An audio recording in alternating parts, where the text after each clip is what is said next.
शाम को सुब्हानल्लाहि व बिहम्दिही 100 बार कह ले। कितना आसान है, अभी आप कहना चाहें चंद मिनट में कहा जाएगा। तो क़यामत के दिन उससे बेहतर कोई शख्स अमल लेकर ना आएगा।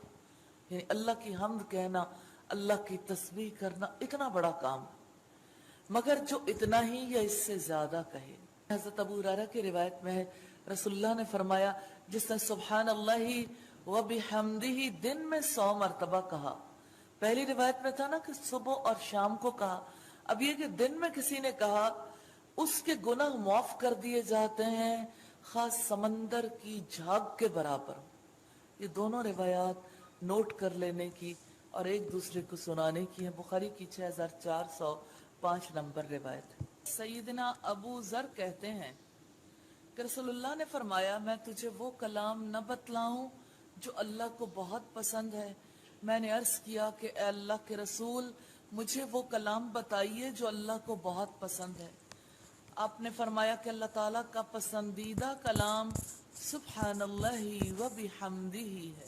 सैयदना अबू हुरैरा कहते हैं कि रसूलुल्लाह ने फरमाया, 2 कलमे ऐसे हैं जो जुबान पर हल्के हैं, क़यामत के दिन मीज़ान में भारी होंगे और वो अल्लाह को बहुत पसंद है।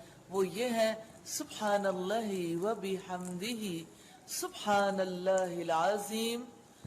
तो ये कलिमात रब ताला को बहुत पसंद है।